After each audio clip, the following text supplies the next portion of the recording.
So for any of you who have joined us late and are looking up at the screen and saying, how in the world are we at a home show and a design build company is going to talk about, is your contractor lying to you?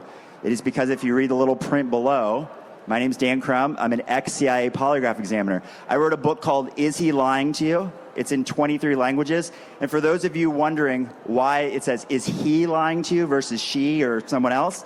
It's because my publisher said women buy the most books, and the topic they buy the most on is relationships. So you write to your audience, and they're the people who bought the book. So that's why. But for the purposes of today, I'm going to apply the same principles I use to polygraph people and interrogate them and get the truth to a really simple process that you can use as you're making your way around the home show or going on Google and looking up all the contractors and saying, how do I know who to trust? Because this industry is known to be bait and switch, a lot of negative things surrounding this industry. So we're going to help you navigate through that properly. But I've cut it down to 3 simple steps. You see a pattern going on here? This will make more sense as I go into it in detail.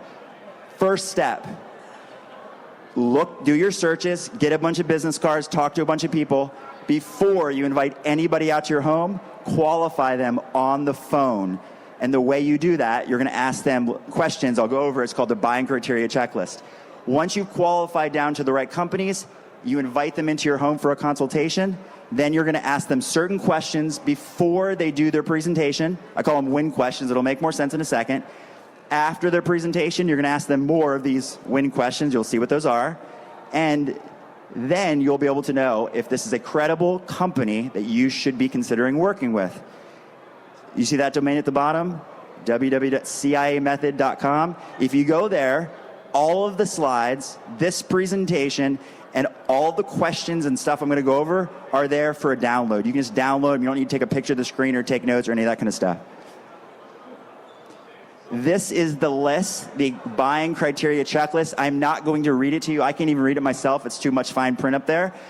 But you can download it. The simple thing is it's questions you're going to ask on the phone. How long have you been in business? Where are you located? How many employees? Et cetera, et cetera. They're easy questions. Every company will answer these questions. And here's what matters most, is that you only invite companies out to your home if they can check all of the boxes. Now, you might think I set this up for only us to win. Well, of course we can check all the boxes, but I'll tell you right now, I know 5 other companies in here who would also check all those boxes. And I know 5 other companies that are not here that can also check all these boxes. And the reason these buying criteria checklists came into being is because a lot of surveys went out and asked homeowners, what did you not like about your remodeling experience? And everything they complained about, we reverse engineered it and said, then somebody needs to be asking that question first to make sure that company doesn't have certain things that are going to cause problems down the road. So again, ask the questions first, and then once they're in your home, you've narrowed down the list and you have certain people in your home, before the presentation begins, start with a win. Now that's an acronym, but who wants to start with a win? Nobody's going to raise their hand. Hey, thank you. So a WIN is an acronym that stands for what is normal. Many of you have heard the term baselining before. Baselining simply means what is normal. How does this person normally act? And I'm telling you now, if you're married, if you have kids, those are my kids in the first row. If you have kids, you don't know their WIN. You don't know their baseline. Here's why. The baseline, what is normal, changes depending on their mood and their mental state. If somebody comes home from a tough day at school or work, the way they're going to respond to your questions is going to be very different, as you know, than if they just had a really happy, successful day. So you need to start by determining what's normal at this moment in time. So when we're dealing with contractors, we do that by asking them questions. These are what the WIN questions that we ask before the presentation begins. Now here's how you get to ask these questions, really simple. Before they start, you say, excuse me, before we get started, is it okay if I ask you some questions? Everybody will say yes. If they say no, please kick them out of your home because they're rude. Then take notes. Now here's the reality. Don't put your tablet right there on the table, because if you put it on the table, they're going to read what you're doing and realize you're not taking notes on any of these questions because you don't care about this stuff. You're taking notes on something completely different. So please have something facing you and say, I'm going to take some notes and write stuff down, what I'm about to tell you. Another important thing, don't sit at your kitchen table. Everybody does. Everybody invites me to sit at their kitchen table. I'll oblige. Sit in your family room, your living room. Why? Because if I'm sitting with Ted, I can see his entire body if he's sitting in a chair like this. And if he's sitting at a table, I can only see the upper half of his body. Now, why is that important? Because when I ask these questions, I don't care about any of these answers. If you want to care, you're welcome to. I don't. What I care about is how when he answers these questions, what he does with his body and what he does with his words to determine his baseline, to determine what is normal. So, do we care? Tell me about yourself. I don't care. Why did you decide to be in this business? What do you do for fun? Do you have a family? And I say this. I always ask everyone, what's your favorite food and why? Moving on. What do I care about? This. I care about what he does with his body. And here's when I care. I care in a very short window. We'll call it 5-second window right after I ask the question. All of those questions are non-threatening. Do you guys agree? There's nothing about this that's going to cause somebody's heart rate to go up or some sort of physiological reaction in their body to make them nervous about answering these questions. If there is, that's weird. So basically, you're going to ask them these questions, and when you ask them these questions, we're looking for what they do in the 5-second window after the question. Ted, tell me about yourself. I'm looking.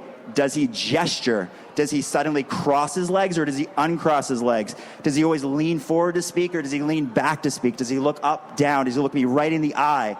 All of these things matter because we're determining what is normal for Ted when he answers very easy, non-threatening questions. We're looking at what he's doing with his entire body. So if I can see his foot, I can watch if every time he wobbles his foot like this or shakes it. That's important. I'm going to write that down.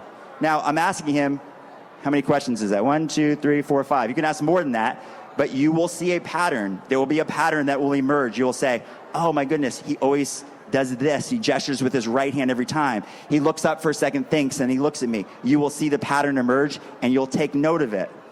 You're also listening for the words he uses. You know what I mean? Honestly, truthfully, I write in my book that if someone says honestly or truthfully, they're probably lying, but they're not if they always do that, right? If that's part of what's normal, then they're not lying.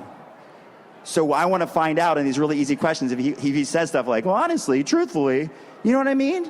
Well, kind of. Like, you want to listen for those things. You want to write down the patterns of what you observe. And anybody, going back one, anybody who tells you, oh, I know someone's lying to me. I watch their eyes and they look up to the right and they're imagining a lie and they're creating an image in their head of something that's not real. Sure, good luck. You don't have like a video camera focused on, I watch their eyelids like dilate a certain way and then I know if they're lying to me. You're wrong, because what if they always do that, right? Don't sit there and think there's a definitive thing. In my book, I have 101 examples of deception. Well, they're only deceptive if they don't normally do that. So you're looking for what they do with their body, what they do with their words. Then, when you're done, you let the presenter go into performance mode. Remember, he's an actor. I'm an actor. We sit there and we get to perform. We get to show you our pictures and slides. Everything Ted and I did to date, you couldn't find anything because we've done this so many times. We're performing for you. The words we say don't matter. How we gesture doesn't matter because this is just what we're doing. So when we're in performance mode, let them just enjoy it, right? Really understand their company, their process, what they're doing. Take notes, ask questions, really care about it because you're judging their company, but you're not judging their credibility while they're in performance mode. When they're done with their performance, you get to win again. But this time it means what isn't normal. All we're doing is we're looking for what changed before the presentation when I ask you a bunch of easy questions, how you moved and what your voice sounded like, and then what you do after the presentation, and I'm looking for the difference. Why would there be a difference if you're lying? Does anyone know? Why is there a difference if you're lying in the way you performed before and the way that you're going to respond after? It's because of part of our body called the autonomic nervous system. It automatically responds to stressful situations. That we're all cavemen. So when we walked out of the cave, and we saw a saber-toothed tiger standing in front of us, everyone's heard the term fight or flight, right? It's like you're going to either like throw a spear at him or you're going to run away. Everyone forgets the last one, which is freeze. A lot of people freeze up. So what I'm looking for, specifically with his body, when I ask these questions in that 5-second window is, what does he do differently? And the reason he do something differently is because if I ask him something he's going to lie to, his body feels the stress of potentially getting caught in the lie, me realizing that. And so what he's going to do is he normally gestures like this, and suddenly he doesn't gesture at all. He's freezing up. Sometimes the way you fight is to kind of like cover your eyes, or you do certain things, but it's different than what you did before. You're doing new gestures. Sometimes you running away is starting to move when before you hardly moved at all. You start to gesture, shift, do things that you never did in these easy questions, because these questions are slightly harder. I'll go through each one with you. Would you recommend your company to your best friend, and why? If somebody wouldn't, and they know why they wouldn't, like, I wouldn't recommend, no, I would never, then they're going to lie to you, because they can't say, no, I wouldn't, because you're going to be like, why wouldn't you? And then, so they're going to lie, they're going to make up some reason they would, and you're going to see it in their body, and you're going to hear it in their words, because it's going to be different, because they're feeling the stress of the lie, and it's going to be very obvious to you because you took notes on how they answered the easy questions. You'll see the difference. Tell me about a project you did that was like mine. That's an important question, because so many people in here are specialty companies. They can do a shower, they can do a deck, they can do a patio, but you know what they can't do? They can't do an addition. So you invite them out. I had a great experience when they built my deck. Could you build me an addition? Absolutely. Well, tell me about a project that you did that was an addition. If they want to get your business, they'll lie, make up a project, and you'll see the lie come out in the way they use their body and the words as different than when you ask them the easy question. Do you trust your owner, and why? That's the owner. Listen, before I joined this company, he didn't know this, he knows this now. Ted and I went to lunch 3 times. I didn't care. I do care, Ted. I didn't care as much about everything he was saying as much as I was judging his credibility. This man is a very, very honest man, and I knew that. A lot of people will lie to you if they want you to come work for him. Oh yeah, we're very willing to allow you to take time off. We're willing to do that. No, I knew that everything Ted told me was true, and that's why I came and joined this company and worked for him. If somebody who's coming out to represent that company doesn't trust their owner, you'll know, because you'll see the difference in the way they respond to this. They're going to say yes, but you'll know. Would one of your current clients or customers, what would they tell me about working with you? Immediately what pops into their head is the one that they don't like, and so they're going to tell you the good experience, but you'll see it bleed over when you realize a lot of people are having bad experiences in the way their body responds. And the last one, tell me about an unhappy client or customer and how your company handled it. This is easy. If they say they've never had it, they're lying. Simple. You know, you look for anything. Everyone's had unhappy clients or customers, and if they tell you otherwise, they're not telling you the truth. So if they lie about that, they'll lie about other stuff. Don't hire them. In summary, 3 easy steps. Please do not be the person who invites 7 companies into your home for in-house meetings. That's a waste of your time. And in fact, in my analysis, anybody who invites 7 companies into their home is never going to do a project. They're the kind of person who's going to shop forever, and they always feel uneasy about making a decision. So narrow your focus. Get a bunch of guards, do your research, and then from there, qualify them with that buying criteria checklist. You can get the checklist, ciamethod.com. Before the presentation, ask them the win questions to establish that baseline, determine what's normal, let them go into presentation mode, and then after the fact, ask them those more challenging questions, determine what isn't normal. When you see the difference, feel free to either acknowledge that they were lying to you and go with that information and take into account when you choose to hire, or you could even tell them back. You challenge them in the moment on the question.